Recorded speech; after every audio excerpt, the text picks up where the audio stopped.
savez, je vais vous dire des choses là qui vont vraiment vous choquer. Notre jeunesse aujourd'hui, elle veut vivre comme des gens qui eux-mêmes aimeraient vivre comme vous. Frère Nader, pourquoi tu parles japonais? Non, je vais vous expliquer avec du factuel. Aujourd'hui, quand tu prends un de nos jeunes, ok, généralement, pas tous bien évidemment, on va pas mettre tout le monde dans le même sac, ils ont envie d'être quoi? Vas-y. Footballeur, quoi d'autre? Influenceur, quoi d'autre? Rappeur, ils écrivent des textes, quoi d'autre? Imam. C'est très bien. Zid. Riche, businessman. Continuez. Acteur, célèbre, humoriste, n'est-ce pas? Chanteur. La majorité de ces faux modèles-là, écoutez bien ce que je vous dis, hein, et je vous en parle avec connaissance de cause parce que j'ai des coulisses que vous n'avez pas. Ok? J'ai des informations que vous n'avez pas et je ne rentrerai pas dans le détail. Ok? J'ai déjà été en contact avec pas mal de personnalités, ok? Des gens qui sont dans le dîn, des gens qui ne le sont pas. Ok? J'implore Allah tabaraka ta'ala de nous guider ainsi qu'eux. Eh bien, sachez-le que ces gens-là qui sont très connus et loin d'Allah, leur rêve, c'est de goûter à la paix et la spiritualité et à ce que vous êtes en train de goûter là. Au mode de vie que vous êtes en train de partager. De venir à la mosquée. Eux, leur rêve, et je vous en parle, j'ai eu des communications téléphoniques avec certains, j'ai eu des WhatsApp, des échanges, ils aimeraient trop être à votre place. Ils aimeraient votre mode de vie. Et vous, vous voulez le leur. Et le leur, il est faux, et eux-mêmes ils le savent et ils le confirment. Une petite story avec une Lamborghini, le soleil, le petit cocktail qu'on est en train de siroter devant la plage, on te fait croire que ma vie du matin au soir c'est ça.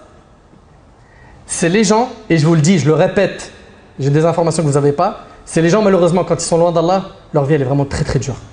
Ils sombrent dans l'alcool. Et si je le dis, écoutez attentivement s'il vous plaît, hein. C'est pas pour les salir, je leur veux énormément de bien.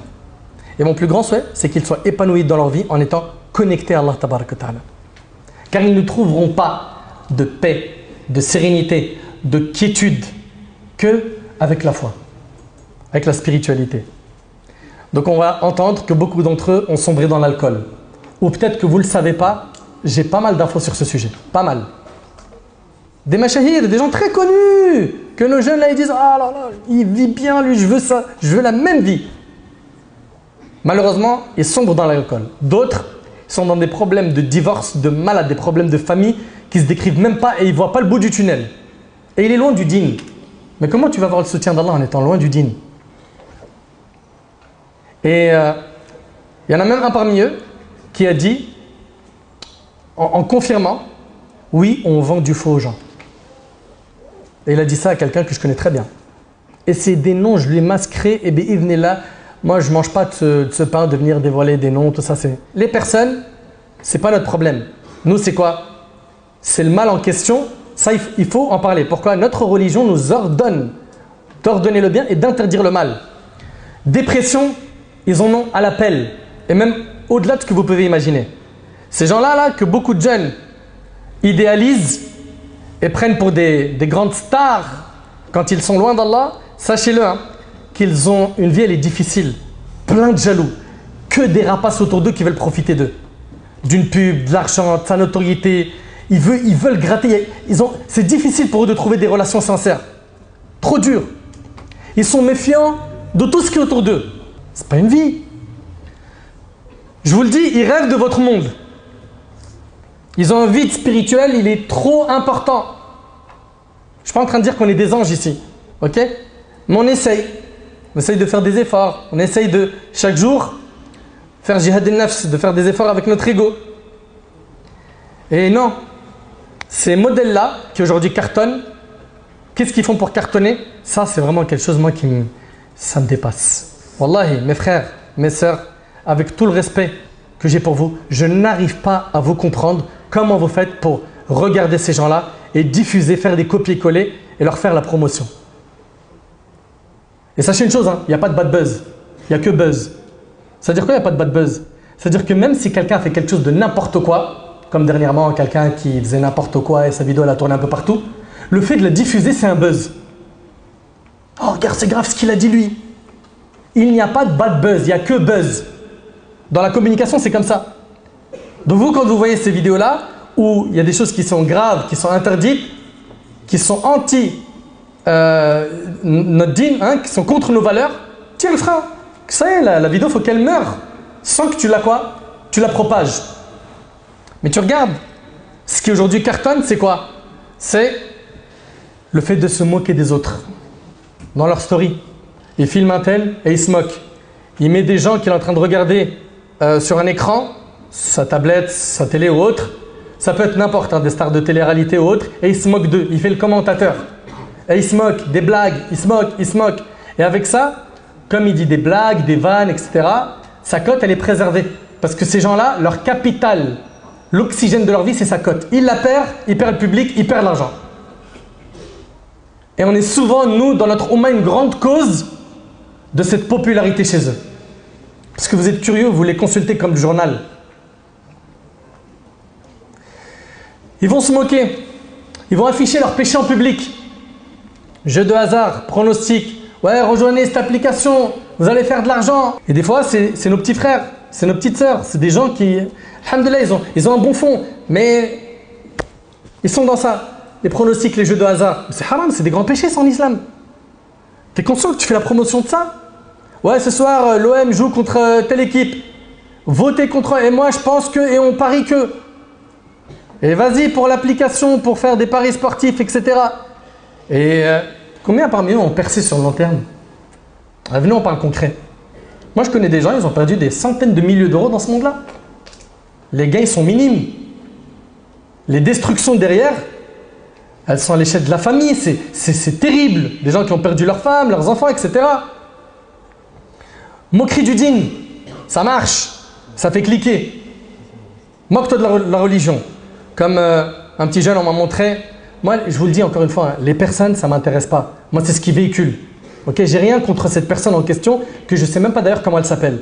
On m'a envoyé qu'il a mis une story, une publication, il a mis quand le vendredi, je lui dis de mettre Al-Kahf, mais Al-Kahf, Surat Al-Kahf, la Surat 18. Il est recommandé de la lire, Surat Al-Kahf, le vendredi. Quand le vendredi, je lui dis mets Al-Kahf et qu'il met Damso Kalf.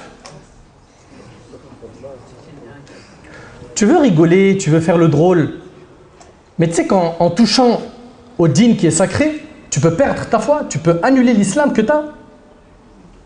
Vous croyez que c'est sans conséquence? C'est des paroles qui annulent le dîn, qui annulent la religion, qui annulent l'islam. Donc tu veux faire de l'humour? Touche pas au dîn, mens pas, te moque pas. Il y a trop de dawab et trop de règles que tu dois respecter en tant que musulman. Ces gens-là aujourd'hui que les gens veulent à tout prix suivre et imiter, hein, ces stars qui vendent du faux, qui sont des faux modèles, on les voit de jour en jour être des mendiants sur la toile. De la mendicité médiatique. Ouais, pourquoi vous likez pas? Je fais des vidéos, ça accroche plus. Pourquoi vous aimez plus mes vidéos? C'est plus drôle? Dites-moi, vous voulez voir quoi? Je reçois trop de critiques en ce moment. Ma cote, elle a chuté. T'es un mendiant. T'es un mendiant de like. Mais tu vaux mieux que ça, mon frère. Ma soeur, tu vaux mieux que ça. D'autres, comment ils font pour vivre? Les clashs, j'en ai déjà parlé dans la khutbah il y a 2 jours. Pour pouvoir continuer à exister, je vais clasher un tel. Et il me clash. Ok? Des fois c'est organisé, des fois ça ne l'est pas. Ou des fois je vais demander un octogone avec un tel. Pourquoi? Pour que les gens continuent à parler de moi. Franchement, c'est quoi cette vie? Non mais sérieusement. Et il y en a plein, subhanallah, qui aujourd'hui jouent de l'outil que je vais citer maintenant. C'est quoi? C'est salir l'honneur des gens, dévoiler leurs défauts. Il va creuser dans sa vie à fond et il va dévoiler ça sur le net. Pourquoi? Parce que les gens, ils aiment le croustillant. Ok? Et après ça, qu'est-ce qui se passe? Tout le monde like, sa cote elle est toujours là, lui continue ses contrats de pub, etc., etc. Il continue à se faire de l'argent sur quoi? Sur de la médiocrité. Et toi, t'es l'outil qui lui permet de grimper, d'exister. Dévoiler les défauts. Mais vous avez oublié que le prophète Hassan, il a dit que celui qui cache les défauts de son frère, Allah il lui cache les siens sur terre et dans l'autre monde. Et l'inverse, celui qui dévoile les défauts de son frère, Allah il dévoile les siens. Tôt ou tard, toi qui t'amuses à chercher les défauts dans la vie des gens, tôt ou tard ça va te tomber dessus. Tôt ou tard aussi, tes péchés vont être dévoilés. Une parmi les choses aussi qu'on voit et qui marche et qui ramène du like et qui cartonne, c'est l'exhibition de certains de nos frères, de certaines de nos sœurs. J'ai bien dit certains, certaines. Ou bien d'autres encore qui vont filmer leur femme dans leur story en exposant leur forme dans leur story parce qu'elle est mignonne, elle est belle, etc. Ok, elle a un beau physique. Et en faisant ça, ben, les gens ils sont toujours à la recherche d'une story avec sa femme. Je vous pose une question. Si ce type de personne n'est pas la définition même du dayouf, alors je me demande, c'est quoi la définition d'un dayouf? Être un vrai homme, c'est respecter le dîn et pas être un dayouf. Vous remarquerez aussi une autre chose, si vous regardez bien ce monde-là, il est vraiment éphémère. C'est-à-dire quoi? La cote, elle brille 2-3 ans, elle est venue, elle a chanté un petit peu, elle a cartonné, elle a percé. 2-3 ans après, ça y est, t'es démodé. On veut quelqu'un d'autre. La masse veut toujours quelqu'un d'autre. Ah, t'écoutes encore ces sons, t'es démodé, trop ancien. Ok? Donc, tout ce monde-là, il est faux. C'est brillant pour rien. Le musulman, il doit faire quoi? Il doit s'attacher à ses valeurs et suivre les vrais modèles qu'Allah Tabarak wa Ta'ala nous a envoyés. Subhanallah, il y a un ami à moi qui m'a dit, j'étais dans la drogue et il a tapé beaucoup de chiffres dans la drogue. Beaucoup. Il me dit, j'ai jamais été bien. Prison, machakal, etc. Je suis rentré dans le dîn, je me suis retrouvé avec un salaire de 1000 et quelques euros. Il a demandé à sa femme, ça c'est un acompte? Il ne comprenait pas. Il a toujours eu des grands chiffres en salaire. Il a dit, est-ce que ça c'est un acompte? On va me verser le salaire après? Mais il me dit, Wallah el Adim. Il me dit, Nader, tu sais, je touche moins qu'avant. Mais comment je me sens bien à l'intérieur. Et ça, c'est un message que j'ai adressé à mes frères et à mes sœurs, où j'ai critiqué les mécanismes qui sont tordus dans lesquels ils sont. Lâchez le monde du haram. Et gardez en tête que le prophète, il a dit, celui qui délaisse une chose pour Allah, Allah lui remplace par une chose meilleure. T'inquiète pas, tu ne vas pas mourir de faim. Celui qui s'occupe de ta subsistance, à toi et ta femme et ta famille, c'est pas toi, c'est Allah. Aie confiance en lui. Et il y a des choix de vie à faire. Et c'est vrai que c'est difficile. Mais les sacrifices payent, ici-bas et dans l'au-delà. Ahibati fillah, le prophète il a dit, ne suivez pas aveuglement. Regardez ce qu'il dit, ne suivez pas aveuglement en disant, si les gens agissent bien, nous agirons bien. Et si les gens agissent mal, nous agirons mal. Le prophète dit, sois pas de cela. Mais plutôt, apprêtez-vous à agir en bien s'ils agissent en bien. Et dans le cas où ils agissent mal, ne soyez pas injustes, rapporté par Tirmidhi. Et Allah Tabaraka wa Ta'ala, il a dit et si tu obéis à la majorité de ceux qui sont sur la terre, ils t'égareront du sentier d'Allah. Ne pense pas que c'est parce qu'il y a un grand nombre qui fait telle chose mal que ça devient quelque chose d'autorisé dans le dîn. Allah il a dit, si tu obéis à la majorité de ceux qui sont sur la terre, ils t'égareront du sentier d'Allah. Et le hadith, vous le connaissez par cœur. Le prophète il a dit, Al-mar'u ma'a man ahab. L'homme, le jour du jugement, il sera ressuscité avec les gens qu'il aime. T'aimes les croyants, tu seras ressuscité en leur compagnie en Al-Qiyamah. Tu auras à ta proximité Rasulullah sallallahu alayhi wa sallam. Le prophète Ibrahim alayhi salam, Abu Bakr, Omar, Talha, Saad ibn Abi Waqqas, Abu Ubaid ibn al-Jarrah, Hamza, Khadija radiallahu anha, Asma bint Abi Bakr, Hafsa bint Omar. Tu aimes les pieux, tu seras ressuscité en leur compagnie. Autour de toi, tu imagines, le jour du jugement, c'est un jour dur, il fait peur. Autour de toi, tu as les compagnons, tu as les prophètes. C'est pas rassurant, c'est pas une bonne chose. Si tu aimes les menteurs, tu seras avec eux.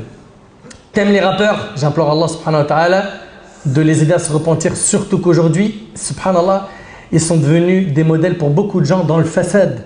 Ils ont rendu normal les insultes, les gros mots, les moqueries, hein, la vulgarité, etc. etc. T'aimes les stars qui sont dans le haram, tu seras ressuscité avec ce que tu aimes. Pour terminer, Hibati Fillah, le prophète il a dit, ce moment dans le hadith d'Abu Kabsha, il appartient à 4 catégories de personnes. Il y a 4 catégories de personnes sur terre. Rapidement, le prophète il dit les biens de ce monde appartiennent à l'un de ces 4 individus. Quelqu'un qui Allah a octroyé une fortune, il a de l'argent et il a la science, il a le dîn. Il craint Allah dans la façon de dépenser son argent, il en donne à ses proches et il sait qu'Allah a une part dans cette fortune. Lui, il a la meilleure position. C'est quelqu'un, il a quoi? La religion et l'argent. Il dépense dans les nobles causes. Lui, c'est le numéro 1, c'est le top. Deuxième type de personne, c'est quelqu'un qui a quoi? Rapidement. Il n'a pas d'argent, mais il a la religion. Il aimerait être comme le numéro 1. Il dit, si seulement j'étais comme le numéro 1, qu'est-ce qu'il dit le prophète alayhi salatu wa sallam? Il dit, il est alors jugé sur son intention. Lui et le précédent sont égaux dans la récompense. Ils sont égaux. Troisième catégorie de personnes. Quelqu'un, il a beaucoup d'argent, il n'a pas de dîn. On vous fait un dessin de comment ces gens-là vivent? Du haram, n'est-ce pas? Lui, le prophète il dit, celui-là occupe la position la plus mauvaise. Quatrième catégorie de personnes, et malheureusement on en a dans notre communauté, C'est quelqu'un, il n'a pas le dîn, il n'a pas d'argent, il dit si seulement je pouvais être comme le numéro 3.